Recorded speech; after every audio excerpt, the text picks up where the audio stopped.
இந்த காலை வேளையில் கூட உங்களோடு கூட சேர்ந்து தேவனை ஆராதிப்பது எங்களுக்கு மிகுந்த சந்தோஷம். எனக்கும் ஷீபாவுக்கும் இது கிடைச்ச ஒரு பெரிய ஸ்லாக்கியம். நம்ம சபையோடு சேர்ந்து தேவனை ஆராதிப்பது. இந்த காலகட்டத்தில் தேவன் நமக்கு ஒரு தருணத்தை கொடுத்து அவரை ஆராதிக்கவும் அவரை நோக்கி பார்க்கவும் ஒரு தருணத்தை ஆண்டு கொடுத்துருக்கார். அதற்காக நம் தேவனை நன்றி செலுத்துவோம். நன்றியுள்ள இருதயத்தோடு நம்ம அவரை நோக்கி பார்ப்போம். சங்கீதம் 23:1 சொல்கிறது போல, கர்த்தர் என் மீட்பராக இருக்கிறார், நான் தாழ்ச்சி அடையேன். 4வது வசனத்தில் சொல்லப்பட்டிருக்குது, நான் மரண இருளின் பள்ளத்தாக்கில் நடந்தாலும் பொல்லாப்பிற்கு பயப்படேன், தேவரீர் நீர் என்னோடு கூட இருக்கிறேன். ஆமாம், இன்றைக்கி நம்ம எந்த சூழ்நிலையில் நம்ம கடந்து போனாலும் நம்மளோட தேவன் நம்மளோடு கூட இருக்கிறார். நம்மளை எப்பொழுதும் நோக்கி பார்த்து கொண்டிருக்கார். நம்மளுக்கு கஷ்டம் வரலாம், துன்பங்கள் வரலாம், துயரங்கள் நேரிடலாம். ஆனாலும் கூட அவர் கொடுத்த அந்த வாழ்க்கைக்காக நம்ம நன்றி செலுத்தோம். அவர் கொடுத்த நன்மையான காலங்களுக்காக நம்ம நன்றி செலுத்தி அவரை நோக்கி பார்ப்போம். அவர் பெரியவர், அவரால் செய்யக்கூடாத காரியம் ஒன்றுமே இல்லை. இன்றைக்கி சூழ்நிலைகள் நம்மளுடைய வாழ்க்கையை பாதித்து கொண்டிருக்கலாம். ஆனால் கர்த்தர் நிச்சயமாக இதிலிருந்து நம்மளை விடுவிப்பார். கர்த்தர் நிச்சயமாக ஒரு பெரிய ஆசீர்வாதமான நாட்களுக்குள்ளாய் நம்மளை கொண்டு செல்லுவார். அப்படிப்பட்ட ஒரு நிச்சயத்தோடு இன்றைக்கி அவரை ஆராதிப்போம். வாங்க, எங்களோடு கூட சேர்ந்து நம் தேவனை ஆராதிப்போம்.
உம் அன்பிற்கு இணை இல்லையே.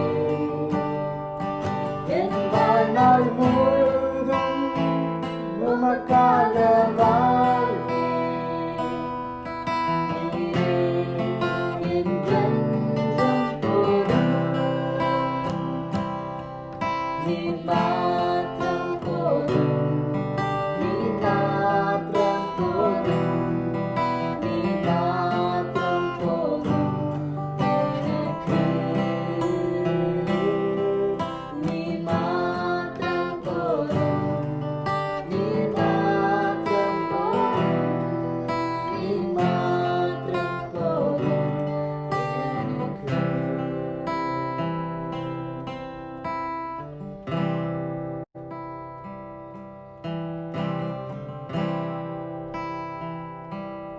துதிக்கு பாத்திர மகிமை உமக்கே. எங்கள் கரங்களை உயர்த்தி உம்மை என்றும் ஆராதிப்போம். துதிக்கு பாத்திர மகிமை உமக்கே. எங்கள் கரங்களை உயர்த்தி உம்மை என்றும் ஆராதிப்போம். நீ பெரியவர், அற்புதங்கள் செய்பவர், உம்மை போல யாரும் இல்லை. உம்மை போல யாரும் இல்லை. நீ பெரியவர், அற்புதங்கள் செய்பவர், உம்மை போல யாரும் இல்லை. உம்மை போல யாரும் இல்லை.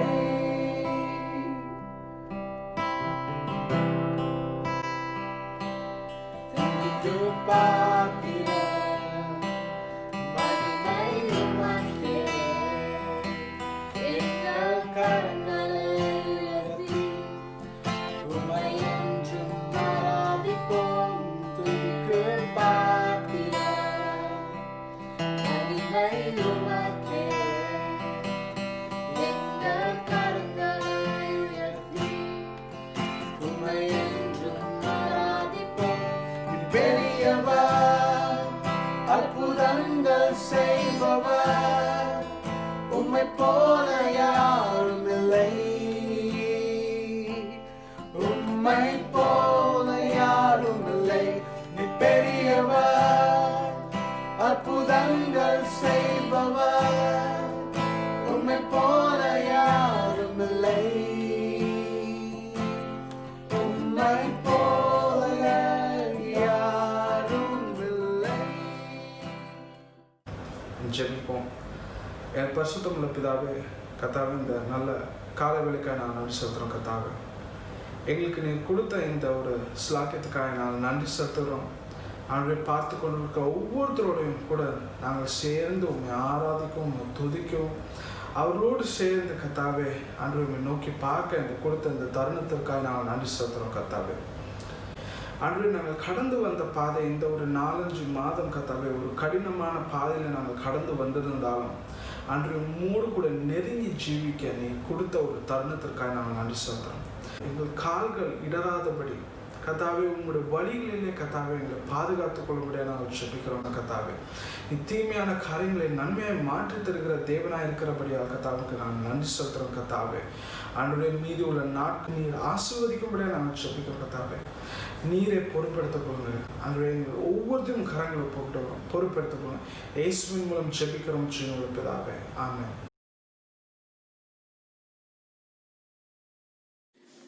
Praise the Lord. Good morning.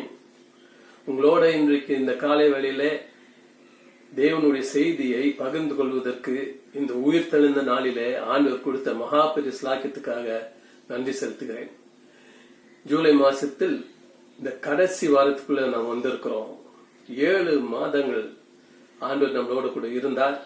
இன்னும் கொஞ்ச நாட்களிலே இந்த ஜூலை மாசத்துல நாம் முடிக்க போகிறோம். தேவன் நல்லவருங்க. இதுதான் நாம் இந்த காலை வேளையில் சொல்ல முடியும். அவரை தவிர வேற ஒரு தேவன் உண்மை உள்ளவர் அல்ல. நான் இன்றைக்கு சொல்றேன், அவர் நம் பக்கத்துல இருக்கிறதுனால தான் நாம் இந்த 120 நாட்கள் மேலாகுது லாக்டவுன். இத்தனை நாட்களும் நம்மளோடு கூட ஆண்டவர் அருமையா இருந்து நடத்தி வந்திருக்கிறார்.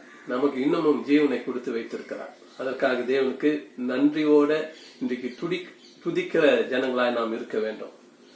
நாம் நேரா தேவனுடைய வசனத்துக்கு நாம் கடந்து செல்வோம். நான் இந்த மாதத்தின் தொடக்கத்துல நான் ஒரு காரியத்தை உங்களோட கூட பேசினேன். அது ஏசாயா 41 அதிகாரம் 10ஆம் வசனத்திலிருந்து பேசின ஒரு வார்த்தை, பயப்படாதே. இன்றைக்கு பயப்படாதே என்று சொல்லக்கூடிய காரியத்தை குறித்து இந்த மாசத்தின் தொடக்கத்துல பேசின நான் இன்றைக்கு வேற ஒரு தலைப்பிலே நான் உங்களோடு கூட பேச விரும்புகிறேன். ஆகையால் இன்றைக்கு நாம் எல்லோரும் உங்கள் வீடுகளில் இருக்கிறீர்கள், குடும்பமா இருக்கிறீங்கன்னு நினைக்கிறேன். பிள்ளைகள் எல்லாரும் ஒன்றா சேர்ந்து இன்றைக்கு வீடுகளில கூடி இருக்கிறீர்கள் என்று நான் விசுவாசிக்கிறேன். உங்களுடைய வேதத்தை உங்க கரங்களில் எடுத்துக்கொள்ளுங்க. ஒரு வேத பகுதியில இருந்துதான் என்னுடைய தலைப்பை இன்றைக்கு நான் தெரிந்தெடுத்திருக்கிறேன். என்னுடைய தலைப்பு அந்த வேத பகுதியில இருக்கு. ஆகையால் இன்றைக்கு பிலிப்பியர், எல்லாரும் புதிய ஏற்பாட்டுல பிலிப்பியர் அந்த புஸ்தகத்திற்கு நாம் திறப்போம். 4ஆம் அதிகாரம், எல்லாருக்கும் தெரிந்த ஒரு வசனம்.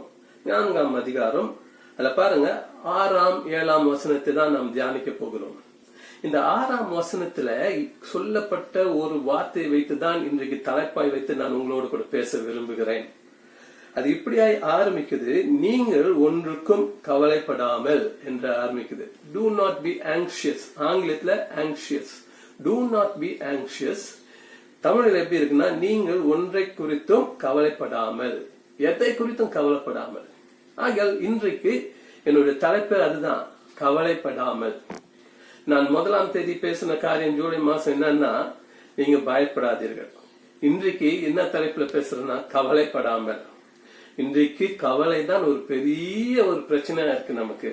கவலை கவலை கவலை என்று சொல்லி தேவனுடைய பிள்ளைகள் ரொம்ப கவலைப்படுகிற இந்த நாட்களே நாம் வாழ்ந்து கொண்டிருக்கிறோம். ஆனால் தேவன் நமக்கு எல்லாவற்றிற்கும் பதில் எங்க வச்சிருக்கிறான்னா, இந்த வேத புஸ்தகத்துல, இந்த வார்த்தையில நமக்கு பதிலை வைத்திருக்கிறார். நீங்க வேதத்தை வாசித்தால போதும், நீங்க வேற எங்கேயும் போவேன்னா எல்லா பதிலும் இங்க கிடைக்கும். இந்த தேவ வசனங்கள் ஒவ்வொன்றும் நீங்க படிக்க படிக்க படிக்க நான் சொல்றேன், நிச்சயமாய் உங்களுக்கு வேண்டிய பதில்கள் எல்லாம் இந்த வேத புஸ்தகத்துல எழுதி வைக்கப்பட்டிருக்கு. ஆக இந்த காலை வேளையில இந்த குறிப்பிட்ட இந்த 6ஆம் வசனத்துல பார்க்கிறோம், நீங்கள் ஒன்றுக்கும் கவலைப்படாமல். இன்றைக்கு கவலை தான் நாம் படுகிறோம். ஆனா வசனம் என்ன சொல்லுது, நீங்க கவலைப்படாம. ஆனா நம்ம என்ன பண்றோம், கவலைப்படுறோம்.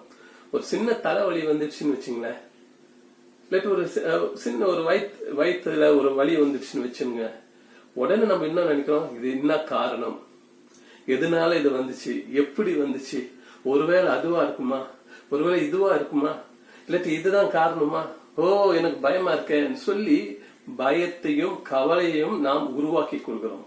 கவலை நாம் தான் உருவாக்கி கொள்கிறோம். ஆண்டவர் ஒருபோதும் கவலை யாருக்கும் கொடுக்கறது இல்ல, பயத்தை யாருக்கும் ஆண்டவர் கொடுக்கறது இல்ல. பயத்தையும் கவலையும் யார் கொடுக்கிறாருமா, பிசாசு தான் நமக்கு கொடுக்கிறார். நாம் தேவனோட உறவை வைத்துக் கொள்வோமானால், தேவனோட அந்த வசனங்களை நாம் தியானித்து அந்த வசனங்கள் நமக்குள்ள இருக்குமானால், இந்த பயமும் இந்த கவலையும் ஒருபோதும் நம்மை மேற்கொள்ளாது. இதுதான் வேதத்துல இருந்து நாம் படிக்கிற காரியம், இதுதான் வேதம் நமக்கு சொல்லிக் கொடுக்கிற காரியம். ஆகிய இந்த வசனத்தை மறுபடியும் நீங்க பாருங்க, நீங்கள் ஒன்றுக்கும் கவலைப்படாமல் எல்லாவற்றிற்கும் உங்கள் விண்ணப்பங்களை சோத்திரத்தோட கூடிய ஜெபத்தினாலும் வேண்டுதலினாலும் தேவனுக்கு தெரியப்படுத்துங்க. அருமையான ஒரு வசனம், எத்தனை முறை நாம் படிச்சிருக்கிறோம். இதை யாரு, பவுல் பிலிப்பி பட்டணத்துல இருக்கிற விசுவாசிகள், அங்க இருக்கிற சபை, அங்க இருக்கிற மக்களுக்கு, பரிசுத்தவான்களுக்கு எழுதுகிற ஒரு காரியம். அப்ப அந்த நாட்களிலே அந்த ஜனங்களுக்கும் என்ன இருந்துச்சு தெரியுமா, பயம் இருந்துச்சு. இப்போ நம்மளும் அதே பயத்தோட தான் உட்கார்ந்து கொண்டு இருக்கிறோம். உடனே ஒரு சின்ன காரியம் நடந்ததுன்னா எங்க போலாம், யாரை தேடி போலாம் என்ற இந்த கவலைகளோடு நாம் வாழ்க்கையை நடத்தி கொண்டிருக்கிறோம். இன்றைக்கு தேவ ஜனமே, நான் உங்களுக்கு இந்த ஆங்ஸைட்டி, அதாவது கவலை குறித்த ஒரு விளக்கத்தை நான் கொடுக்க விரும்புகிறேன். ஆங்ஸைட்டி ரெண்டு காரியத்தை குறிக்கிறதா இருக்கு. ஆங்கிலத்துல நல்ல ஞாபகம் வச்சுக்கோங்க, உங்களுக்கு புரியுற மாதிரி நான் சொல்றேன். 2D ஆங்கில வார்த்தை இருக்கு இல்லையா, ஆங்கில அந்த லெட்டர் D, 2D குறித்து நான் பேச போகிறேன். கவலை என்றால், ஆங்ஸைட்டி என்றால் ரெண்டு காரியத்தை குறிக்கிறதா இருக்கு. ஒன்னு என்னமா டைவர்ஷன், இன்னொன்னு டிவிஷன். ரெண்டு காரியங்கள் இன்றைக்கு நல்லா நீங்க புரிஞ்சுக்கங்க. நீங்க புரிஞ்சுக்கிட்டீங்கன்னா, நல்லா கவனிச்சீங்கன்னா, உங்களுக்கு இந்த வசனங்கள், இந்த செய்தி உங்களுக்கு நல்லா ஏற்றுக்கொள்ளலாம். ஆங்ஸைட்டி என்று சொல்லும் போது, கவலை என்று சொல்லும் போது அதற்கு ரெண்டு அர்த்தங்கள் உண்டு. என்னன்னா டைவர்ஷன், இன்னொன்னு ஒரு டி. ரெண்டாவது டி என்னன்னா டிவிஷன். முதலாவது டைவர்ஷன். டைவர்ஷன் என்றா இங்க தமிழ்ல என்ன பார்க்கிறோம்னா, அது வழி விட்டு வேற வழியில போகிறது. டைவர்ட். நீங்க பாருங்க, மெயின் ரோட்ல நீங்க போயிட்டு இருக்கிறீங்க, ஹைவேல நீங்க போயிட்டு இருக்கீங்க, கார் ஓட்டிக்கிட்டு போறீங்க, இல்ல பைக் ஓட்டிட்டு போறீங்க. நல்லா போய்கொண்டே இருக்கும்போது திடீர்னு என்று அந்த ரோட்ல ஒரு தடுப்பை வைத்திருப்பார்கள். அந்த தடுப்புல என்ன சொல்லிருக்கோம்? டேக் டைவர்ஷன் இல்லையா? பல இடங்களில் நம்ம பார்க்கிறோம், டேக் டைவர்ஷன். அப்ப நம்ம போகிற அந்த ரோடு நேரா போயிட்டு இருப்போம். திடீர்னு டைவர்ஷன் சொல்லும் போது என்ன பண்றோம்? காரை நிறுத்தி பிரேக்க போட்டு நாம் திருப்பி காரை வேற ஒரு வழியிலே நாம் செல்லுகிற ஒரு காரியத்தை நாம் பார்க்கிறோம். இன்றைக்கு ஆங்ஸைட்டி, அதாவது கவலை என்ன பண்ணுதுன்னா, நாம் ஒரு வழியிலே போய்கொண்டே இருக்கணும்னு வச்சுங்க. தேவன் காட்டுகிற வழியிலே நாம் போய்கொண்டே இருக்கிறோம்.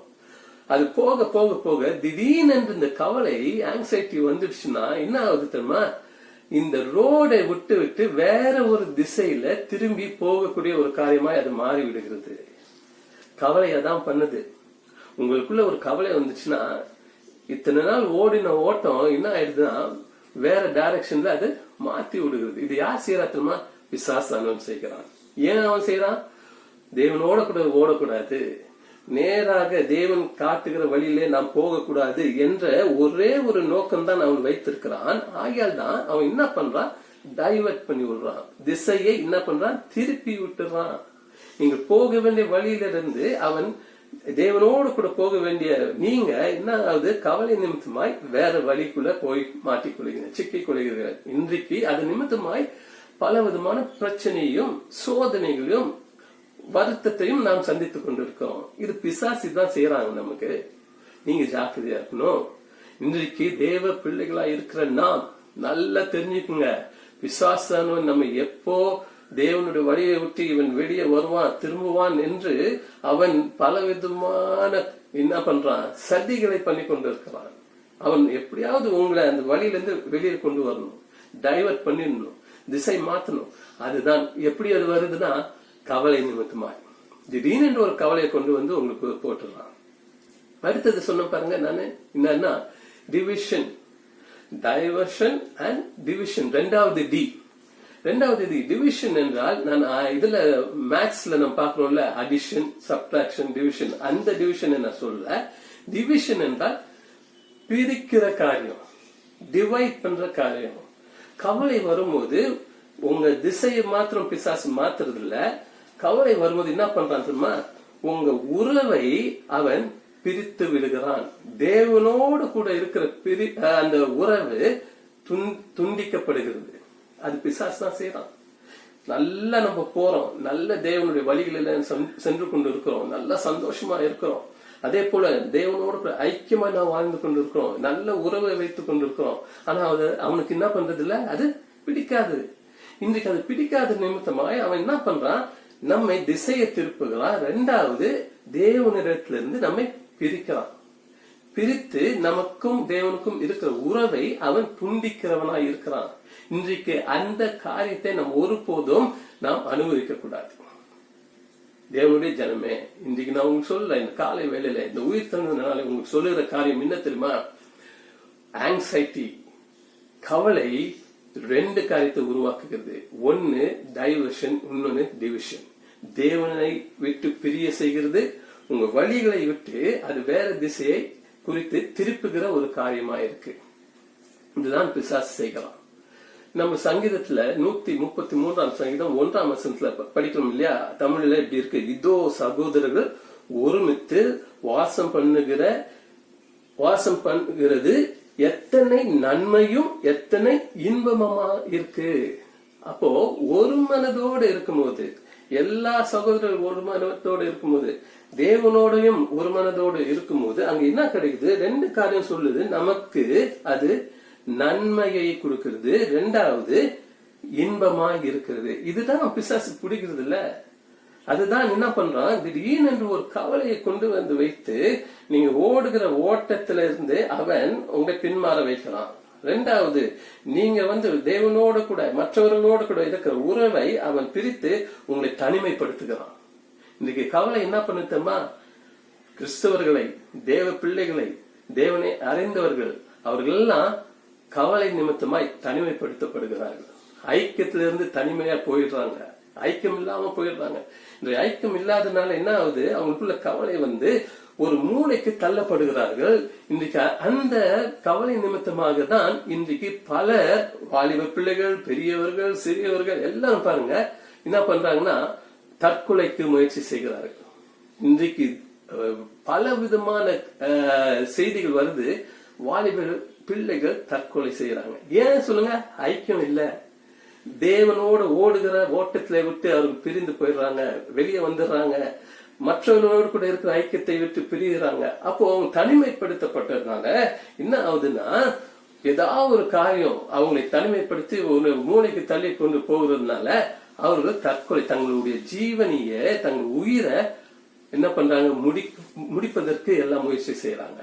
இது பிசாசானவன் செய்கிற காரியம். ஆகியால் நீங்க இன்றைக்கு இந்த வசனத்தை நல்லா படிங்க, நல்லா உங்க சிந்தைக்குள்ள ஏத்திக்கொள்ளுங்க. பவுல் சொல்லுகிற காரியம், நீங்கள் ஒன்றுக்கும் கவலைப்படாமல் இருங்க.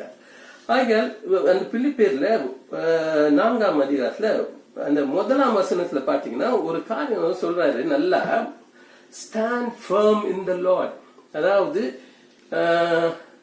இந்தபடியே கர்த்தருக்குள் நிலைத்திருங்கள். இன்றைக்கு ஏன் இந்த கவலை வருத்தமா, கர்த்தருக்குள் நாம் நிலைத்து நிற்காத காரணத்தினால். அவர் ஆரம்பிக்கும் போது அவர் சொல்றாரு, முதலாவது அந்த வசனத்துல சொல்றாரு, stand firm in the Lord. Hallelujah. இன்னைக்கு எத்தனை பேர் அங்க இந்த 120 நாள் லாக்டவுன் பீரியட்ல தேவனோடு உறுதியாய் நான் நின்றேன் என்று சொல்ல முடியும்? இன்னைக்கு சொல்ல முடியுமா? பக்கத்துல இருக்கிற யாராவது, உங்க பக்கத்துல யாராவது உட்கார்ந்து இருந்தா அவங்க பார்த்து சொல்லுங்க, நான் தேவனோட கூட நான் எப்படி இருந்தேன், உறுதியாய் நிலை நின்றேன் என்று சொல்ல முடியுமா? சொல்ல முடியுமா? நீங்கள் அப்படி நின்று இருந்தீங்கன்னா இந்த 120 நாள் காட்டிலும் இன்னும் அதிகமான நாட்கள் வந்தாலும் சரி, எந்த கவலையும் எந்த பயமும் உங்களை மேற்கொள்ள முடியாது. ஹல்லேலூயா. நீங்க தேவனோடு கூட உறுதியாய் நிற்க வேண்டிய காலகட்டத்துல இருக்கிறோம். வசனத்துல உறுதியாய் இருக்கக்கூடிய காலகட்டத்துல இருக்கிறோம். அதனால் அவர் பவுல் எழுதும் போது அந்த 4ஆம் அதிகார தொடக்கத்திலே சொல்றாரு என்னன்னா, stand firm in the Lord. தேவனோட கூட நீங்க உறுதியாய் நிலை நிறுத்தப்பட்டவர்களாய் நீங்க இருங்க. எந்த கவலையும் உங்களை மேற்கொள்ள முடியாது. No diversion, no division, but God will keep you together. தேவன் என்ன பண்ணுவாருமா, நீங்க ஓடுகிற ஓட்டத்துல நீங்க தொடர்ந்து ஓடுவதற்கு ஆண்டவர் உங்களுக்கு பலத்தை கொடுப்பார். உங்களுடைய அந்த பிரிவின ஆவிகள் எல்லாத்தையும் எடுத்து போட்டு தேவனோடு கூட மறுபடியும் இணைந்து அந்த உறவோட நிற்க செய்ய தேவனாய் அவர் இருக்கிறார். ஆமென். இன்னொரு காரியம் பார்ப்போம். அதே 6ஆம் வசனத்துல ஆங்கிலத்துல பேருக்கு, do not be anxious about anything but in everything. இப்போ அடுத்த காரியம் அவர் சொல்றாரு, பவுல் என்ன சொல்றாருன்னா, இது கவலைப்பட்டா உங்களுக்கு என்ன நடக்குது, 2 D நடக்குது, டைவர்ஷன், இன்னொன்னு டிவிஷன். அதற்கு பதிலை அவர் சொல்றாரு அதே வசனத்துல 6ஆம் வசனத்துல. தேவன் நமக்கு ஒரு பதிலையும் வைத்திருக்கிறார். அந்த பதில் என்ன தெரியுமா, பட் இன் எவ்ரிதிங், எல்லா காரியத்திலும், but in everything by prayer and petition. இந்த இடத்துல 2 D பார்த்தோம். இப்போ இன்னொரு காரியத்தை சொல்ல போறேன், 2 P. புரியுதாங்க? ஆங்கில எழுத்துல P, 2 P நான் உங்களுக்கு முன்பதாக வைக்க போகிறேன். ஒன்னு என்னன்னா பிரேயர், அடுத்தது என்ன பெட்டிஷன். தமிழில் என்ன சொல்லப்பட்டிருக்குன்னா, ஜெபமும் வேண்டுதலும். ஆகையால் இந்த நாட்களிலே நீங்க உங்க பயத்தை விட்டு வெளியே வரணும்னா, நீங்க பயம் இல்லாமல் வாழ வேண்டும் என்றால், ஒன்று என்ன பண்ணணும், ஜெபம் செய்ய வேண்டும். இரண்டாவது வேண்டுதல் செய்ய வேண்டும். 2 காரியம் செய்ய சொல்ல, 2 P. ஆகிய இந்த 2 காரியத்தை ஞாபகம் வச்சுங்க. 2 D வந்து உங்களை என்ன பண்ணும், உங்களை இன்னும் அதிகமான பயத்துக்குள்ள அழைத்து செல்லும். 2 P என்ன பண்ணும், உங்களை மறுபடியும் பயத்துல இருக்கிறவர்களே பயத்தை நீக்கி ஒரு உறுதியா நிற்கக்கூடிய ஒரு காரியத்தை செயல்படுத்துகிறதா இருக்கு. இன்றைக்கு முதலாவது காரியம் பிரேயர், ஜெபம். ஜெபம் என்னங்க? ஜெபம்னா எல்லாருக்கும் தெரியும். ஜெபம்னா எனக்கு தெரியாத பிரதர் நீங்க சொல்லலாம். ஜெபம்னா எனக்கு தெரியுமே, இத்தனை வருஷமா நான் கிறிஸ்தவனா இருக்கிறேன், நான் வாழ்கிறேன், இயேசு அறிந்திருக்கிறேன். ஆகையால் எனக்கு போய் நீங்க ஜெபம்னா என்னன்னு கேக்குறீங்களே நீங்க நினைக்கலாம். ஜெபம் என்றால் இன்னத்தமா உறவை மறுபடியும் ஒன்று சேர்க்கிறது. பிரிந்து இருக்கிற காரியத்தை ஒன்று சேர்க்கிறது தான் ஜெபம். கம்யூனிகேஷன், அதாவது ஒரு மனுஷனோட பேசுவதுதான், உறவாடுவதுதான் ஜெபம். அதுதான் ஒரு ஐக்கியத்தை மறுபடியும் அது கொண்டு வருகிறது. இதுதான் ஆன்சர். உங்களுடைய கவலைக்கு ஆன்சர் என்ன வச்சிருக்கிறாருன்னா, யூ கம்யூனிகேட். நீ ஜெபம் பண்ணு, நீ கூடி வா, நீ இணைந்து என்னோட கூட ஜெபத்திலே ஒன்று சேர்வாயானால் இன்றைக்கு நீ பயம் இல்லாமல் இருக்க முடியும். ஒன்றை குறித்து நீ பயப்படாதே. ஆகிய நீ என்ன பண்ணு, என்னிடத்துல ஜெபத்தோட வந்து நில், கம்யூனிகேட் பண்ணு. ரெண்டாவது அங்க சொல்லுகிற பெட்டிஷன். ரெண்டாவது P, பெட்டிஷன். பெட்டிஷன் என்று சொல்லும் போது அது தமிழ்ல என்ன, மனு கொடுக்கிறது இல்லையா? மனு கொடுக்குது, வேண்டுதல். இன்னொரு அர்த்தம் வந்து மனு. மனு எங்க போய் கொடுப்போம்? இப்போ உங்களுக்கு விரோதமா யாராவது ஒருத்தர் வந்து செயல்படுறாங்கன்னா உடனே நம்ம என்ன பண்ணுவோம், போலீஸ் ஸ்டேஷனுக்கு போறோம். போலீஸ் ஸ்டேஷனுக்கு அங்க ஒரு பெட்டிஷன் கொடுக்கறோம். இல்லாட்டி ஒரு லாயர் கிட்ட போறோம். லாயர் கிட்ட போய் ஒரு பெட்டிஷன் என்ன சொல்றோம், ஐயா பாருங்க எனக்கு இவ்வளவு கவலையா இருக்கு, இந்த மாதிரி இதெல்லாம் வருது, எனக்கு விரோதமா இந்த காரியங்கள்லாம் வருது. ஆகையால் உங்ககிட்ட வந்து நான் என்ன பண்றேன், ஒரு மனுவை கொடுக்கிறேன், எனக்கு ஏதாவது என்ன பண்ணுங்க, உதவி செய்யுங்க. இன்னைக்கு ஆண்டவர் உங்களை பார்த்து சொல்றாருங்க, ஏன் நீ போலீஸ் கிட்ட போற, ஏன் நீ அட்வொகேட் கிட்ட போற, அதெல்லாம் விட்டுடு. அதற்கு பதிலாய் நீ யாரிடத்துல வந்து தேவனிடத்துல கூடி ஜெபித்தாலும் வேண்டுதலாலும் தேவனுக்கு தெரியப்படுத்துங்க. இன்றைக்கு போய் போலீஸ்காரன் கிட்ட நிக்க வேண்டாங்க, போய் லாயர் கிட்ட நிக்க வேணாம். நீ யார்கிட்ட போய் நில்லு, தேவனிடத்துல போய் நில்லு. அதான் சொல்றாரு, வேண்டுதல்னால் தேவனுக்கு தெரியப்படுத்துங்க. prayer and petition to God.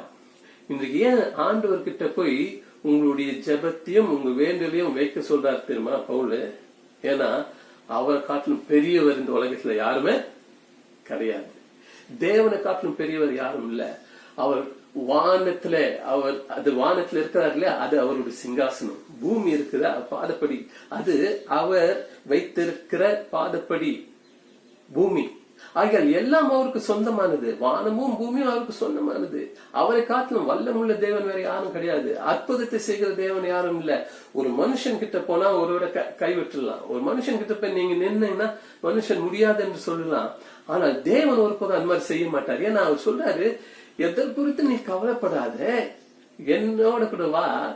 ஆனா எப்படி வரணும் தெரியுமா? நன்றியோட. Give thanks. நீங்க போகும்போது பெட்டிஷன் கொடுக்குறீங்கன்னு வச்சுங்க, போலீஸ் ஸ்டேஷன் போறீங்க, பெட்டிஷன் கொடுங்க. இல்லாட்டி ஒரு லாயர் கிட்ட போய் பெட்டிஷன் கொடுக்குறீங்க. நீங்க என்ன பண்ணுவீங்க, ஒரு வேதனை கவலையோட போறீங்க. ஆனா தேவனத்துல அப்படி போக முடியாது. தேவனத்துல எப்படி நம்ம போகணும்? துதியோட. வாயில துதி இருக்கணும். என்னது? விண்ணப்பங்களை ஸ்தோத்திரத்தோட. உங்களுடைய விண்ணப்பங்கள் நீங்க தேவனத்துல கொடுக்கும் போது, உங்க பிரேயரை நீங்க தேவனத்துல வைக்கும் போது, உங்க பெட்டிஷனை 2P அது வைக்கும் போது எப்படி பண்ணணும் தெரியுமா? அழுதுகிட்டு இல்லைங்க, ஐயோ எனக்கு வேதனையா இருக்குங்க ஆண்டவரே, எனக்கு கஷ்டமா இருக்கு, எனக்கு துக்கமா இருக்கு, என்னால முடியல, அப்படி போய் அவர்கிட்ட வைக்க சொல்லல. அவர் எப்படி சொல்லத்தமா, நீ வரும்போதே உன் வாயில என்ன இருக்கணும்? துதி இருக்கணும். அவருக்கு மகிமை செலுத்துகிற ஒரு பாத்திரமா இருக்கணும். உன் வாயில போராட்டங்கள் வரும்போது துதி இருக்குமானால் துதி எல்லா போராட்டத்தையும் மேற்கொள்ள முடியுங்க. உனக்கு எதிராய் பிசாசான என்ன காரியத்தை செய்தாலும், அவன் தன்னுடைய ஆயுதங்கள் எல்லாம் உன் பக்கத்துல அவன் செலுத்தினாலும், நீ உன் வாயில துதியோட இருப்பாயானால், துதியோட போய் ஆண்டவரத்துல உன்னுடைய வேதனைகளை சொல்லுவாயானால், நான் சொல்ற நிச்சயமாய் ஆண்டவர் அதை கேட்கிறவராய் இருக்கிறார். ஹல்லேலூயா. வசனம் சொல்லுது, அவர் வசனத்துல மாறாதவர், வசனத்துல உண்மை உள்ள தேவனாய் இருக்கிறார். வசனம் என்ன சொல்லுது? மறுபடியும் நான் படிக்கிறேன். நீங்கள் ஒன்றும் குறித்து கவலைப்படாமல் எல்லாவற்றிற்குரிய உங்கள் விண்ணப்பங்களையும் ஸ்தோத்திரங்களையும் கூடிய ஜெபத்தினால் வேண்டுதலினாலும் தேவனுக்கு தெரியப்படுத்துங்க. ஹல்லேலூயா. நீங்க என்ன பண்றீங்க? ஒரு சின்ன காரியம், ஒரு சின்ன தலைவலி வந்தோடனே எங்க போலாம், யார பார்க்கலாம் வேணாங்க. இன்னைக்கு முதலாவது இந்த வசனம், இந்த 2D 2P ஞாபகம் வச்சுங்க. உங்களுக்கு எப்பெல்லாம் கவலை வருதோ அது உங்க என்ன பண்ணுதுன்னா டைவர்ட் பண்ணுகிறது. பிசாசான மாதிரிதான் பண்றான், டைவர்ட் பண்றான். தேவனுடைய ஓட்டத்துல ஓடாம நீங்க வேற ஒரு ஓட்டத்தை ஓடும்படி திருப்பி விடுறான். அதே போல உங்க தேவனுடைய இருக்கிற ஐக்கியத்தை விட்டு அவன் உங்களை பிரித்து விடுகிறான். ஆனால் அதே நேரத்துல பதிலும் நமக்கு கொடுக்கிறாரு. என்னன்னா, நீ துதியோட என்னுடைய சமூகத்திற்கு வந்து, ஆண்டவர் தேவன் உண்மை உள்ளவர், மாறாதவர், அவர்கிட்ட உன்னுடைய விண்ணப்பங்களை துதியோட நீ என்ன பண்ண, சோத்திரத்தோட ஜபத்தையும் உன்னுடைய வேண்டுதலை நீ வைக்கும் போது அவர் சகலத்தையும் மாற்றக்கூடிய தேவனா இருக்கிறார். இன்னைக்கு ஆங்ஸைட்டி எல்லாம் போயிடுங்க. Do not be anxious. எதை குறித்து நீ கவலைப்படாத. அதற்கு ஆன்சர் என்ன? Prayer and petition. தொடர்ந்து நாம் பார்ப்போம். 7ஆம் வசனத்துக்கு வரும்போது 4:7 பிலிப்பியர் அங்க எப்படி ஆரம்பிக்குதுன்னா, அப்பொழுது, எப்பொழுது உங்களுடைய ஜெபத்தையும் உங்களுடைய வேண்டுதலையும் தேவனிடத்துல கொண்டு வந்து நீங்கள் வைக்கும் போது, அப்பொழுது என்ன நடக்குதுன்னா, எல்லா புத்திக்கு மேலான தேவ சமாதானம். பாருங்க, எல்லா புத்திக்கு மேலான தேவ சமாதானம் உங்களை வந்து சேருகிறது. ஹல்லேலூயா. நீங்க இந்த 2P கொண்டு வந்து, 2P அது பிரேயர் அண்ட் பெட்டிஷன், அதை கொண்டு வந்து தேவனிடத்துல வைக்கும் போது அப்பொழுது நடக்கக்கூடிய காரியம் என்னமா, சமாதானம். உங்களுடைய கவலைகள் எல்லாம் நீக்கி போட்டு ஆண்டவர் என்ன பண்றாரு, சமாதானத்தால் உங்களை நிரப்புகிறார். ஹல்லேலூயா. இன்றைக்கு தேவன் நமக்கு தான் வேதத்துல எல்லா பதிலும் வைத்திருக்கிறாரு. வசனங்களெல்லாம் எல்லா நன்மைகளும் நமக்கு வைத்திருக்கிறார். இன்றைக்கு இந்த வசனங்கள் உங்களுக்குள்ளே கிரியை செய்யணும். இந்த வசனங்கள் நீங்க எங்க வைத்துக் கொள்ளணும்னா, உங்க இருதயத்துல இந்த வசனங்களை நீங்க எப்போதும் வைத்துக் கொள்ள வேணும். அப்பதான் ஒரு கவலை வரும்போது, ஒரு வேதனை வரும்போது, ஒரு துன்பம் வரும்போது, ஒரு நெருக்கம் வரும்போது இந்த வசனங்கள் என்ன பண்ணும், உங்களை உயிர்ப்பிக்கும். அப்பொழுது என்ன ஆகுது, புத்திக்கு மேலான தேவ சமாதானம். இங்கேயும் பாருங்க 2 காரியம் சொல்லப்பட்டிருக்கு. உங்கள் இருதயங்களிலும் உங்கள் சிந்தைகளிலும். 2 காரியம் மறுபடியும் 7ஆம் வசனத்துல எங்க வருது, உங்கள் இருதயத்திலும் உங்களுடைய சிந்தையிலும் தேவ சமாதானம் வருகிறது. ஆகையால் இன்றைக்கு நல்லா தெரிஞ்சுங்க, இந்த கவலை உங்களுக்குள்ள வரும்போது அது எங்க தம்மா போய் அஃபெக்ட் பண்ணுது, உங்க இருதயத்தை தான் போய் அஃபெக்ட் பண்ணுது. 2வது உங்க சிந்தையை அது அஃபெக்ட் பண்ணுது. நீங்க சிந்திக்கிறீங்க, ஐயோ கவலை வருது, ஏதோ ஒரு காரியம் நடக்குது, உடனே நீங்க சிந்திக்கிறீங்க, எனக்கு என்ன, எதனால இது எப்படி வந்துச்சு, என்ன காரணம் என்று பல சிந்தனைகள் உங்களுக்குள்ள ஓடுறது இல்ல. அது ஓடும் போது என்ன பண்ணுது, உங்களுடைய இருதயத்தையும் அது பாதிக்கிறது. இன்னைக்கு உங்க சிந்தையும் உங்களுடைய இருதயம் பாதிக்கப்பட்டா என்ன ஆகுதுன்னா, அது கடைசியில உங்க சரீரத்தை அது பாதிக்கிறது.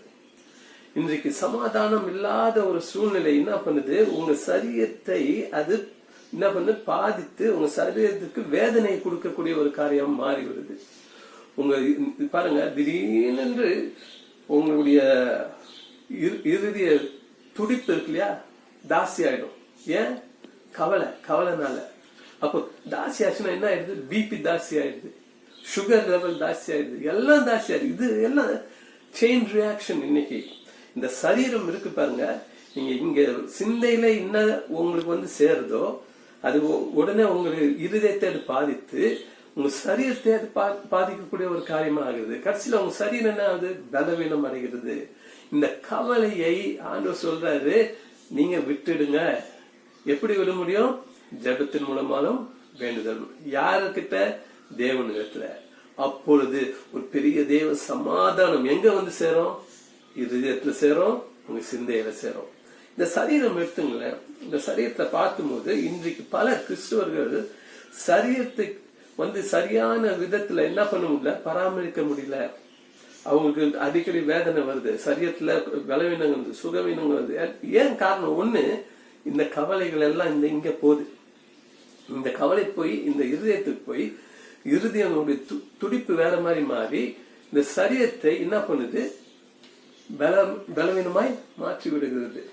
இன்றைக்கு சமாதானம் இதுக்கெல்லாம் ரிவர்ஸா செயல்படுகிறது. சமாதானம் என்ன பண்ணுது? உங்க இருதய துடிப்பை சரியா ஒழுங்கா வேலை செய்ய வைக்கிறது. உங்களுடைய சிந்தையை சரியா சிந்திக்க அது செயல்படுத்துகிறது. ஆகையால் ஒரு மனுஷனுக்கு இன்றைக்கு சமாதானம் ரொம்ப அவசியம். சமாதானத்தோட வாழ்ந்தா இந்த சரீரமும் சுகமுள்ள சரீரமா இன்றைக்கு இருக்கும். தேவ சமாதானத்தால் நீங்க நிரப்பப்பட வேண்டும். ஹல்லேலூயா. பாருங்க, உங்க சரீரத்துல 3 காரியங்கள் இருக்கு: ஆவி, ஆத்மா, சரீரம். இந்த சரீரத்தை நாம் பார்க்கிறோம், பாடின்னு சொல்றாங்க இல்லையா? இந்த சரீரத்தை நம்ம வெளியே பருவத்துல பார்க்கிறோம். ஆனா ஆவியும் ஆத்மாவும் உள்ள இருக்கு. அந்த ஆவி வந்து நாம் தேவனுடைய ஆவினால் கட்டப்பட்டு இருக்கணும். நாம் நமக்குள்ள இருக்கிற அந்த ஆவி தேவ ஆவியினால் நிரப்பப்பட்டு இருக்குமானால் இந்த சரீரத்தை எதுவும் தொட முடியாது. புரியுதா? இந்த ஆத்மா அந்த ஆவிக்கு கண்ட்ரோல்டா இருந்துச்சுன்னா நம்ம சரீரத்துல எந்த வேதனையும் வராது. இன்னைக்கு இதெல்லாம் மாறுது, இதெல்லாம் வேற விதமா செயல்படுது. காரணம் என்னமா? நாம் சிந்திக்கிறது. நம்ம ஆத்மால சிந்திக்கிற பகுதி இருக்கு, நாம் ஆக்ஷன் செயல்படுகிற பகுதி இருக்கு, இன்னொன்னு உணர்ச்சி பகுதி இருக்கு. அந்த சிந்திக்கிற பகுதி அஃபெக்ட் ஆச்சுன்னா என்ன ஆகுது? நம்மளுடைய செயல்கள் மாறுது, நம்மளுடைய சரீரம் மாறி போய் வித்தியாசமான செயல்படுகிற ஒரு சரீரமா மாறுகிறது. இன்னைக்கு தேவ ஜனமே, நான் சொல்றேன், சமாதானம் உங்களுக்குள்ளே இருக்குமானால், உங்க சிந்தை சரியான சிந்தையா இருக்குமானால், உங்க இருதயம் சரியான விதத்துல ஃபங்க்ஷன் ஆகும், செயல்படும். உங்கள் சரீரத்துல தேவ பலத்தால் நீங்க நிரப்பப்படுவீங்க. ஹல்லேலூயா. இன்றைக்கு அது 2 காரியத்தை நான் சொல்ல வருங்க. உங்கள் சிந்தையிலும் உங்களுடைய இருதயத்திலும் என்ன பண்ணணும்? இயேசுக்குள்ளாக காத்துக்கொள்ளும். இன்றைக்கு வந்து வேற ஏதோ வந்து உங்க இருதயத்தையும் உங்க சிந்தையும் செயல்படுத்துகிறது. புரியுதா? இன்னைக்கு இயேசுடைய ஒரு பெரிய பலன், இயேசு கொடுக்கக்கூடிய பலன் உங்களுக்குள்ள இருக்குமானால், அந்த பரிசுத்தாவின் வல்லமை உங்களுக்குள்ள இருக்குமானால் என்ன ஆகும் தெரியுமா? உங்கள் இருதயம் உங்களுடைய சிந்தையும் காக்கப்படும். அது 2 காக்கப்பட்டுச்சுன்னா என்ன ஆகுது? அடுத்த காரியம், உங்களுக்கு பெரிய தேவ சமாதானத்தை ஆண்டவர் கட்டளையிடுவார். இன்றைக்கு இது புரிஞ்சுக்கிட்டா போதுங்க. இந்த வசனத்துல பல உண்மைகள் இருக்கு. முதலாவது நம்ம பார்க்கிறோம், உங்களுக்கு என்ன கவலை வருமானால் அது 2 காரியத்தை கொண்டு வருகிறது. ஒன்னு டைவர்ஷன், 2வது டிவிஷன். ஆனால் அதை மேற்கொள்ள வேண்டும் என்றால் 2 காரியம் ஆண்டவர் சொல்றாரு. என்னது? பிரேயர் அண்ட் பெட்டிஷன், ஜெபமும் வேண்டுதலும். அது யார்கிட்ட கொண்டு வரணும்? எப்படி கொண்டு வரணும்? வாயில ஒரு துதியோட நன்றியோட தேவனத்துல கொண்டு வந்து அது வைக்கும் போது, அப்பொழுது எல்லா புத்திக்கு மேலான தேவ சமாதானம் எங்க வருது? இருதயத்துக்குள்ள வருது, உங்க சிந்தைக்குள்ள வருது. இது 2 வந்துச்சுன்னா உங்க சரீரம் நல்ல பலத்தை பெற்றுக்கொள்ள முடியும். இன்றைக்கு இந்த சரீரத்துல வேதனை வேதனை எப்ப பார்த்தாலும் கஷ்டம், இந்த ரொம்ப பலவீனமா இருக்கு. காரணம் என்னத்தமா? நம்மளுடைய சிந்தை, நம்மளுடைய இருதயம் சரியான விதத்துல அது செயல்படாத காரணம். இன்றைக்கு இந்த வசனம் மிகவும் தெளிவா சொல்லப்படுகிறது. என்னன்னா, கவலை வந்து உங்க சிந்தையை என்ன பண்றது? வேற விதமாய் சிந்திக்க செய்கிறது. உங்க இருதயத்தை வேற விதமாய் அது செயல்படுத்துகிற செய்கிறது. இதெல்லாம் சரியா செய்யணும்னா, சரியா ஒழுங்கா வரணும்னா தேவ சிந்தையினால் அதை நிரப்புங்க. உங்களுடைய ஆவி தேவ ஆவினால் நிரப்பப்படுங்க. ஆண்டவர் ஒரு பெரிய அற்புதத்தை இன்றைக்கு உங்களுக்காய் செய்து முடிப்பார். நீங்க தொடர்ந்து இன்னொரு வசனத்தை கடைசியா பார்த்து நான் முடிக்கலாம், நேரம் இருந்தா அது பார்க்கலாம். 1 பேதுருக்கு நீங்க திருப்பினீங்கன்னா, பேதுரு அங்க சொல்லுகிற காரியம் 1 பேதுரு 5ஆம் அதிகாரத்துல 7ஆம் வசனம். எல்லாம் திருப்பிக் கொள்ளலாமா? 1 பேதுரு 5ஆம் அதிகாரம் 7ஆம் வசனம். அவர் உங்களை விசாரிக்கிறவராய் இருக்கிறதுனால உங்க கவலைகள் எல்லாம் அவர் மேல் வைத்து விடுங்க. இன்றைக்கு கவலைகள் பேதுரு சொல்றாரு, அவர் மேல் வைத்து விடுங்கள். யார் மேல? இயேசு கிறிஸ்து மேல் வைத்து விடுங்க. ஆங்கிலத்தில் ரொம்ப அழகா இருக்கு. Cost all your anxiety on him because he cares for you. உங்களை விசாரிக்கிறவர் யாரு? இயேசு கிறிஸ்து. நீங்க தேவனுடைய பிள்ளையா இருந்தா, தேவனை அறிந்த ஒரு மகளாய் இருந்தா, மகனாய் இருந்தா, இன்றைக்கு தேவன் தான் நம்மை விசாரிக்கிறவராய் இருக்கிறார். ஒவ்வொரு நாளும் நம்மை விசாரிக்கிறவர் யார் தெரியுமா? தேவன். ஒரு மனுஷன் விசாரிக்கலாம், ஆனா அவன் விசாரிக்கிற காரியம் வேற. ஆனா தேவன் நம்மளை விசாரிக்கிறார்னா ஏதோ ஒரு அக்கறை, நமக்காக ஏதோ ஒரு காரியத்தை வைத்திருக்கிறார். நீங்க அவருடைய பிள்ளையா இருக்கிறீங்க. ஆனால் என் பிள்ளைக்கு எல்லா விதமான சமாதானத்தால் நிரப்புகிற தேவனாய் அவர் இருக்கிறதுனாலதான் என்ன பண்றாரு? ஒவ்வொரு நாளும் உங்களை விசாரித்துக் கொண்டிருக்கிறார். ஆகிய அவர் விசாரிக்கிறவரா இருக்கிறதுனால இங்க சொல்றாரு, என்ன பேதுரு சொல்றாரு, அவர் விசாரிக்கிறவரா இருக்கிறதுனால அவர் மேல், அந்த கிறிஸ்து இயேசு மேல் உங்களுடைய கவலைகளை நீங்க வைத்து விடுங்க. நல்லா பாருங்க, இந்த வார்த்தை இங்க தமிழ்ல எப்படி டிரான்ஸ்லேட் பண்ணிருக்காங்கன்னா, வைத்து விடுங்க, உங்க கவலைகளை வைத்து விடுங்கள். யார் மேல? கிறிஸ்து மேல. ஆங்கிலத்துல என்ன டிரான்ஸ்லேஷன்னா, cast your anxiety and because he cares for you அப்படின்னு இருக்கு. ஆங்ஸைட்டியை எல்லாத்தையும் அவர் மேல் வைத்து விடுங்க. ஆனால் அது உடைய ஒரிஜினல் மூல பொருள் காஸ்ட் என்று சொல்லுகிறதுக்கு என்ன தெரியுமா? வைத்து விடுங்க இல்ல, தூக்கி போடுங்க, த்ரோ. அதுதான் உண்மையான அர்த்தம். என்னன்னா, உங்களுடைய கவலைகளை இயேசு கிறிஸ்து மேல் நீங்க என்ன பண்ணுங்க? தூக்கி போட்டுடுங்க. அதுதான் அதனுடைய அர்த்தமே. ஒரிஜினல் மீனிங்ல சொல்லப்பட்ட, ஒரிஜினல் வார்த்தையில சொல்லப்பட்ட காரியம் தூக்கி போடு.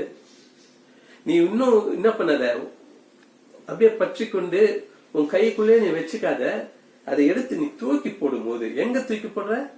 உன்னை விசாரிக்கிற தேவன் மேல, உன்னை விசாரிக்கிற இயேசு கிறிஸ்து மேல அதை தூக்கி போடும் போது உன் கவலைகளை அவர் போக்குகிறாய் இருக்கிறார், உன் வேதனைகளை அவர் போக்குகிறவராய் இருக்கிறார்.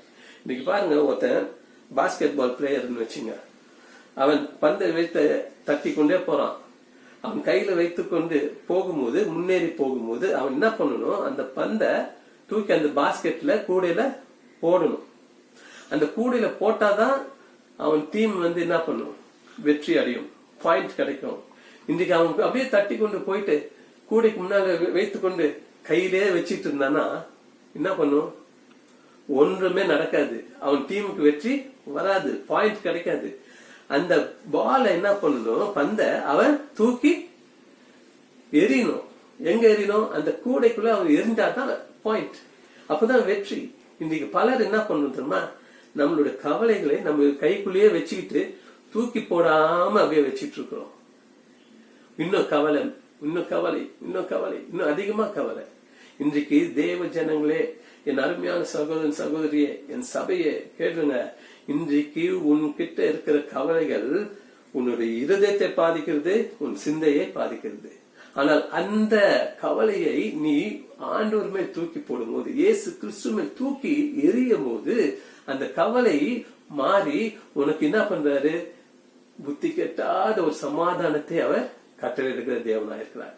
அது மாத்திரம் இல்ல, உன் இருதயத்துக்கு ஒரு பலத்தை கொடுக்கிறார், உன் சிந்தைக்கு ஒரு நல்ல ஒரு தெளிவை கொடுக்கிறார். இன்னைக்கு தேவன் அதுதான் நம்ம கிட்ட சொல்லிட்டு இருக்காரு. எதை குறித்தும் நீ கவலைப்படாதே, தேவன் நம்மளோட கூட இருக்கிறாங்க. நீ ஓடுற ஓட்டம் ஓடிக்கிட்டே இருக்கு, ஆனா உன் ஓட்டம் யாரோட கூட இருக்கணும்? தேவனோட கூட இருக்கணும். இன்னைக்கு பிசாசானவன் அதை தான் தடுத்து நிறுத்துறான். ஏன்னா உனக்கு கவலையை கொடுக்கணும், இன்னும் பாரத்தை கொடுக்கணும் என்று அவன் சொல்லுகிறான். ஆனால் என் இயேசு என்ன சொல்றாரு? அவர் உன்னை விசாரிக்கிற தேவனா இருக்கிறார். நான் உன்னை விசாரிக்கிறேன். என் மேல் உன் பாரத்தை, உன்னுடைய கவலைகளை நீ என்ன பண்ணு? தூக்கி எரிந்து விடு.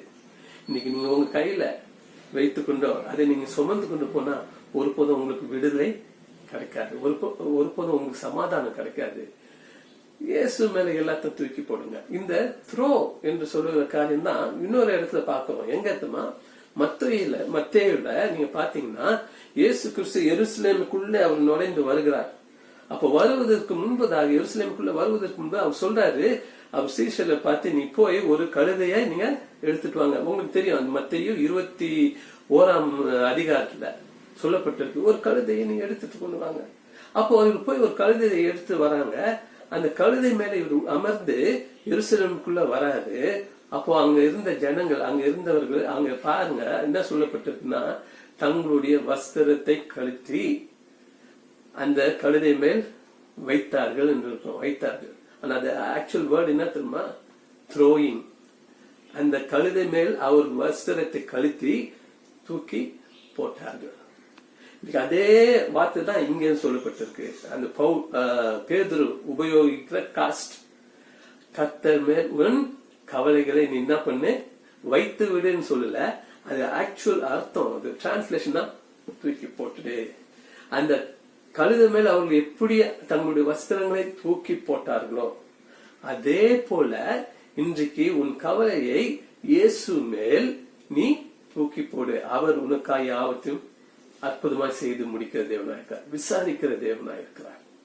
இன்னைக்கு பாருங்க, ஒரு இது சொல்ற, ஒரு நிஜமா நடந்த ஒரு காரியம்.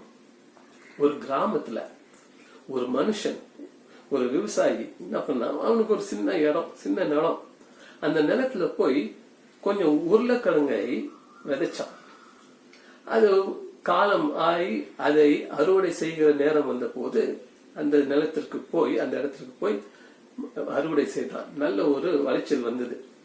அந்த உருளைக்கிழங்கு எல்லாம் எடுத்துட்டு என்ன பண்ணா, ஒரு பெரிய சாக்கு, ஒரு கோணி பையில எடுத்து போட்டு நல்லா கட்டிட்டு அதை தூக்க பார்த்தா ரொம்ப ஹெவியா இருந்துச்சு, வெயிட் ஜாஸ்தி. ஆகிய அவன் தோல் மேல போட்டு அவன் தன் வீட்டை நோக்கி நடக்க ஆரம்பித்தான். அவன் அந்த தெருவில் வீடை நோக்கி நடந்து வரும்போது ரொம்ப கஷ்டத்தோட வந்தான். அந்த வெயிட், அந்த உருளைக்கிழங்குடைய வெயிட் ரொம்ப அதிகமா இருந்தனால தடுமாறி கொண்டு வந்தான். அவனுக்கு பின்னால ஒரு டிராக்டர் வந்துச்சு. ஒருவர் அந்த டிராக்டர் ஓட்டிட்டு வந்தாரு. ஏன்னா அது கிராமம். அந்த டிராக்டர் வரும்போது அந்த சத்தத்தை கேட்டு அவன் தடுமாறி கொஞ்சம் ஓரமா நின்னான். அப்போ அந்த டிராக்டரை ஓட்டி கொண்டு வந்த அந்த மனுஷன் இவன் தடுமாறதை பார்த்து, இவன் மேல அவ்வளவு பெரிய ஒரு சுமை இருக்குன்னு சொல்லி அந்த மனுஷன் கிட்ட வந்து டிராக்டரை நிறுத்தி, வாப்பா, டிராக்டர் பின்னால இடம் நீ ஏறிக்கோ, ஏறு, நான் உன் வீட்டுக்கு அழைத்து சென்று உன்னை அங்க விட்டுறேன்னா. இவனுக்கு சந்தோஷம். அந்த மூட்டையை தூக்குனா, டிராக்டர் உள்ள ஏறினா, உட்கார்ந்து கொண்டான். கொஞ்ச தூரம் போயிட்டே இருந்தாங்க. இந்த டிரைவர் வந்து அங்க முன்னால கண்ணாடி ஒண்ணு இருந்துச்சு. அந்த கண்ணாடியில அவன் பார்த்தா அந்த மனுஷன் பின்னால உட்கார்ந்துட்டு இருந்தான். என்ன எப்படி நம்ம உட்கார்ந்து இருந்தான், அந்த மூட்டையை அவன் மேல வைத்து சுமந்து கொண்டே உட்கார்ந்துட்டு இருந்தான். எப்படி இருக்கு பாருங்க. அவன் தனக்கு, அந்த மனுஷனுக்கு ஒரு உதவி செய்ய வேண்டும், தன்னுடைய பாரத்திலிருந்து கொஞ்சம் அவனுக்கு விடுதலை கிடைக்க வேண்டும் என்று நினைத்து இவன் ஒரு உதவி செய்வதற்காக அந்த டிராக்டர்ல நீ உட்காருன்னு சொல்லி அவன் கொண்டு வந்து நிறுத்தி அவனை அழைத்து செல்லும் போது இவன் டிராக்டர் உள்ள உட்கார்ந்து அந்த பாரத்தை என்ன பண்ணான், அவன் மேலேயே வைத்துக் கொண்டிருந்தான். இவனுக்கு சிரிப்பு வந்துடுச்சு. இந்த டிராக்டர் ஓட்டி கொண்டு வந்தான். உடனே டிராக்டர் நிறுத்தி திரும்பி பார்த்து சொன்னா, ஐயா, நீங்க டிராக்டர்ல தானே உட்கார்ந்து இருக்கீங்க, வண்டியில உட்கார்ந்து இருக்கீங்க, ஏன் இன்னும் பாரத்தை நீங்க சுமந்துக்கிட்டு வரீங்க, அதை தூக்கி கீழே வைங்களேன் அப்படின்னு சொல்லும்போது அப்பதான் இவன் உணர்ந்தான், ஐயோ நான் என்ன பண்றேன், இன்னும் பாரத்தை தூக்கி கொண்டு இருக்கிறேன். இன்னைக்கு பலர் பாருங்க இதே ஒரு நிலைமை தான் இருக்கிறோம். ஆண்டவர் வராரு, என் மேல் உன் பாரத்தை, உன்னுடைய கவலைகளை எல்லாத்தையும் நீ தூக்கி போடுன்னு சொல்றாரு. ஆனா நமக்கு என்ன இல்ல, விருப்பம் இல்ல. அது இன்னும் என்ன பண்றோம், சுமந்து கொண்டே போறோம். ஆனா ஆண்டவரோட கூட நம்ம போறோம், டிராக்டர்ல தான் போறோம். ஆனா என்ன பண்றோம், அதை விட்டு விடாம இன்னும் சுமந்துக்கிட்டு போறோம். ஆண்டவர் பார்த்து சிரிக்கிறார். இன்னைக்கு என் மகன், அவனுக்கு எவ்வளவு ஒரு பெரிய அற்புதத்தை நான் செய்யறேன், என்னோட கூட நீ வான்னு சொல்ற, நான் அவனை அழைத்து கொண்டு போகிறேன். ஆனா இன்னமும் அவன் என்ன பண்றான், தன்னுடைய கவலைகளை அவனே சுமக்கணும்னு பார்க்கிறானே என்று சிரித்து கொண்டு இருக்கிற ஒரு தேவனாய் இன்றைக்கு இருக்கிறார். இன்னைக்கு தேவ ஜனமே, உங்களுக்கு இந்த வார்த்தை ஒரு மாற்றலை கொண்டு வரணும், ஒரு வித்தியாசத்தை நீங்க பார்க்கணும். எதை குறித்து நீ கவலைப்படாத. இன்றைக்கு நீங்க வீட்லயே உட்கார்ந்து கொண்டு இருக்கிறீங்க, 120 நாட்கள் வீட்டுல உட்காந்து கவலை தான் வரும். கவலை இல்லாத மண், எனக்கும் கவலை இருக்குங்க. எனக்கும் கவலை இல்லைன்னு நான் சொல்ல முடியாது. எனக்கும் பல விதமான கவலைகள் இருக்கு. ஆனால் என் தேவன் எனக்கா யாவற்றும் செய்து முடிப்பார் என்ற அந்த விசுவாசமும் எனக்குள்ள இருக்கு. இன்றைக்கு அந்த விசுவாசம் உங்களுக்கு வரணும். உங்களுக்கு ஒரு கவலை நீங்கி உங்களுக்கு ஒரு பெரிய சமாதானம் வர வேண்டும் என்றால் தேவனிடத்திலே நீங்கள் வந்து உங்க ஜெபத்தையும் உங்களுடைய வேண்டுதலையும் நீங்கள் அவரிடத்துல நீங்க ஒப்பு கொடுக்கும் போது பெரிய சமாதானத்தால் உங்களை நிரப்புவேன் என்று 7ஆம் வசனத்திலே நாம் பார்க்கிறோம். தேவ ஜனமே, இன்றைக்கு எப்படி நீங்க நடந்துட்டு இருக்கீங்க? எப்படி உங்க வாழ்க்கையை நடத்துறீங்க? பயத்தோடயா, நறுக்கத்தோடயா, இல்ல ஏதோ ஒரு கலக்கத்தோடயா? இன்னும் எத்தனை நாள் தான் நான் இப்படி இருக்க போறேன்? இல்லங்க இல்லங்க, தேவனுடைய வசனத்தை நீங்க நல்லா பாருங்க, நல்லா கவனிங்க. நீங்கள் ஒன்றுக்கும் கவலைப்படாதீங்க. நீங்க ஒன்றுக்கும் கவலைப்படாதீங்க. எல்லா புத்திக்கு மேலாக ஒரு பெரிய சமாதானத்தை நான் உனக்கு கொடுக்கிறேன் என்று நம்மை விசாரிக்கிற தேவன் அவராயிருக்கிறார். ஹல்லேலூயா. யாரை நம்பிட்டு இருக்கீங்க இன்றைக்கு? யாரோடு கூட நீங்க சென்று நடந்துட்டு இருக்கீங்க? நீங்க ஐக்கியமா இருக்கிறீங்களா? இல்லாட்டி நீங்க தனிமையா இருக்கிறீங்களா? நீங்க உங்க தனிமையை விட்டு விட்டு ஐக்கியத்துக்குள்ள வாங்க. தேவனோடு கூட ஐக்கியமா இருங்க, எல்லோரோட ஐக்கியமா இருங்க. இன்னைக்கு பாருங்க, அந்த ஐக்கியம் உங்களுடைய சிந்தையை மாற்றிவிடும். உங்களுடைய இருதயத்தை நல்ல செயல்படுத்துகிற ஒரு இருதயமாய் மாற்றிவிடும். உங்க சரீரம் இன்றைக்கு நல்ல ஒரு பலனுள்ள சரீரமாய் அது மாற்றும். உங்க சிந்தையை நீங்க மாத்திட்டீங்கன்னா நிச்சயமா உங்க இருதயம் மாறிடும். உங்க இருதயம் மாறிச்சுன்னா உங்க சரீரம் மாறிடும். அதுதான் தேவன் இன்றைக்கு உங்களோட கூட சொல்லுகிறார், உங்களோட கூட பேசுறார். நீங்க எல்லாம் எங்க இருக்குதமா? சிந்தையில. நாம் எப்படி யோசிக்கிறோம், எதை குறித்து யோசிக்கிறோம்? நாம் யோசிக்கிறது தேவனுக்கு பிரியமுள்ள யோசனைகளா இருக்கா? அப்பேற்பட்ட யோசனை, அப்பேற்பட்ட சிந்தையோடு நாம் இருப்போமானால் நிச்சயமாக நிச்சயமாக கவலை நம்மளை மேற்கொள்ளாது. ஹல்லேலூயா. உங்க பக்கத்துல யாரா இருக்கிறவங்க பார்த்து சொல்லுங்க, ஹல்லேலூயா சொல்லுங்க. கவலை இன்றைக்கு என்னை மேற்கொள்ளாது. காரணம் என்ன தெரியுமா? எனக்குள்ள இருக்கிறவர் பெரியவர். ஹல்லேலூயா. எனக்கா யாவற்றும் செய்து முடிக்க தேவனாய் இருக்கிறார். எதை குறித்தும் கவலைப்படாது என்று அவர் சொன்னாரே. இந்த வசனம் உங்களுக்குள்ள இருக்கட்டும். எப்பெல்லாம் பிசாசான ஒரு கவலை கொண்டு உங்க சிந்தையில அவன் வைக்கிறானோ, நீங்க சொல்லுங்க, என் இயேசு இப்படி சொல்லியிருக்காருப்பா, அவர் எனக்காய் அக்கறைப்படுகிறார், எனக்காய் கர்சனை உள்ள தேவனாய் இருக்கிறார், எனக்காய் அவர் தன்னுடைய ஜீவனை கொடுத்தார். ஆகையால் அவர் மேல் நான் என்ன பண்றேன்? எல்லாத்தையும் நான் தூக்கி போட்டுட்டேன். இனி என்கிட்ட எதுவும் இல்லை. ஆகையால் என்னை தேவனுடைய சமாதானத்தால் இன்னைக்கு நிரப்பி இருக்கிறார். அப்படி சொல்ல முடியுமா? நிச்சயமாய் அப்படி ஒரு விசுவாசத்தின் வாழ்க்கை நமக்குள்ள இருக்குமானால், அந்த வசனத்தின் உறுதி நமக்குள்ள இருக்குமானால், எப்பேற்பட்ட பெரிய வேதனை வந்தாலும், எப்பேற்பட்ட கவலை வந்தாலும் ஒன்றும் நம்மளை மேற்கொள்ளாருங்க. ஹல்லேலூயா. இன்னைக்கு தேவன் சமாதானத்தை கொடுக்கிறவராய் இருக்கிறார். தேவன் ஒரு அற்புதத்தை உங்களுக்கு செய்ய வேண்டும் என்று நினைக்கிறார். அவர் உங்களுக்காய் கரிசனை உள்ள தேவனாய் இருக்கிறார். நீங்க தான் விட்டு கொடுக்கணும். உங்க சிந்தையை மாத்தணும். உங்க இருதயத்துல இருக்கிற எல்லா காரியத்தையும் விட்டு விட்டு நல்ல ஒரு இருதயத்தை நீங்கள் இன்றைக்கு பெற்றுக்கொள்ளணும். தேவன் உங்களை நிச்சயமாய் நிச்சயமாய் நிச்சயமாய் பெரியதான ஒரு ஆசீர்வாதத்தினால் உங்களை நடத்துவார். தேவ சமாதானத்தால் உங்களை நடத்துவார். இன்றைக்கு எத்தனை குடும்பங்களில சமாதானம் இல்லாம இருக்கிறீங்க, வேதனையோட இருக்கிறீங்க. இன்னைக்கு அந்த சூழ்நிலாம் மாறணும்னா 2 காரியம் செய்யுங்க. ஜெபம், ஜெபிக்கிற காரியம். அடுத்தது வேண்டுதல். தேவனிடத்துல ஜெபத்தோடு வேண்டுதலோடு கூட இங்க வரும்போது அப்பொழுது எல்லா புத்திக்கு மேலான தேவ சமாதானத்தால் உங்களுடைய இதயங்களையும் உங்கள் சிந்தையையும் கிறிஸ்து இயேசுக்குள்ளாக காத்துக் கொள்வீர்கள். ஹல்லேலூயா. தேவன் உங்களை ஆசீர்வதிப்பார். மறுபடியும் நம்ம சந்திக்கிற வரைக்கும் நீங்க இந்த வசனத்தை பிடிச்சுக்கொள்ளுங்க. தேவன் உங்களோட கூட இருப்பாராக. நான் இன்னும் சொல்லணும்னா போய்கொண்டே இருக்கலாம், ஆனா இன்னைக்கு நேரம் இல்லை. ஆகிய மறுபடியும் நாம் சந்திக்கும் போது ஒரு பெரிய வல்லமையோடு தேவ சமாதானத்தோடு நாம் சந்திப்போம். தேவன் உங்களோடு கூட இருப்பாராக. ஆமென். நாம் கண்களை மூடி ஜெபிப்போம். இந்த வேளையில நல்ல ஆண்டவரே, இந்த நல்ல உயிர் தந்த நாளுக்காக, இந்த ஜூலை மாசத்தின் கடைசி வாரத்துக்காக உங்களுக்கு நன்றி செலுத்துகிறோம். ஆண்டவரே, இந்த 7 மாத காலம் எங்களோட கூட இருந்தீங்க ராஜா. இந்த 7 மாசம் எப்படி போச்சு என்று எங்களுக்கு தெரியாது. ஆனால் ஒன்று எங்களுக்கு தெரியும், நீர் எங்களோடு கூட இருந்து எங்களை நடத்தி வந்த தேவனாய், அதுவரை எங்களை கரம் பிடித்து எங்களை வழி நடத்தி வந்த தேவனாய் நீ இருந்ததுக்காக உங்களுக்கு நன்றி செலுத்துகிறோம். அப்பா, உங்க கிருபை எங்களை இத்தனை நாட்களாய் மூடிக்கொண்டதுக்காக நன்றி. எத்தனை பேர் இந்த நாட்களிலே எங்களோடு கூட இருந்தவர்கள் இன்றைக்கு இல்லாமல் போய்விட்டார்கள், அதுவரை மரித்து விட்டார்கள். ஆனால் நீர் எங்களுக்கு ஜீவனை கொடுத்திருக்கிறீர், அதற்காக உமக்கு நன்றி செலுத்துகிறோம். அப்பா, உமக்கு துதி கன மகிமை எல்லாம் உமக்கு செலுத்துகிறோம். ஏனென்றால் ஜீவனோடு இருக்கிற தேவன் நீங்க எங்களுக்கும் ஜீவனை கொடுத்திருக்கிறீர். உமக்கு ஸ்தோத்திரம். இன்றைக்கும் இந்த கால வேளையில ஆண்டவரே உங்களுடைய வசனத்திலிருந்து ஆண்டவரே ஒரு சில காரியங்களை நாங்கள் தியானிக்க எங்களுக்கு கிருபை செய்தீர். முக்கியமாக இன்றைக்கு கவலை குறித்து நீங்க எங்களோடு கூட பேசியிருக்கிறீங்க. கவலை ஒரு மனுஷனை திசை திருப்புகிறது. கவலை ஒரு மனுஷனை பிரிக்கிற ஒரு அந்த காரியத்தை இன்றைக்கு நாங்கள் பார்த்தோம், கேட்டோம். ஆனால் அதே கவலை அதுவரை எங்களை விட்டு போக வேண்டும் என்றால் எங்களுக்கு ஒரு பதிலையும் அங்கு வைத்திருந்தேன். ஜெபத்தின் மூலமாகவும் வேண்டுதல் மூலமாக எங்களுக்கு ஆண்டவரே நீர் கவலையை போக்குகிற தேவனாய் இருக்கிறீர். அது மாத்திரமில்ல ஆண்டவரே, எங்களுடைய சிந்தையையும் எங்களுடைய இருதயத்தையும் ஆண்டவரே இன்றைக்கு கிறிஸ்து இயேசுக்குள் வைத்து ஆண்டவரே எங்களுக்கு சமாதானத்தை கொடுக்கிற தேவனாய், எல்லா புத்திக்கு மேலான சமாதானத்தை கட்டளையிடுகிற தேவனாய் நீங்க எங்களுக்கு இருப்பதற்காக உங்களுக்கு நன்றி செலுத்துகிறோம்.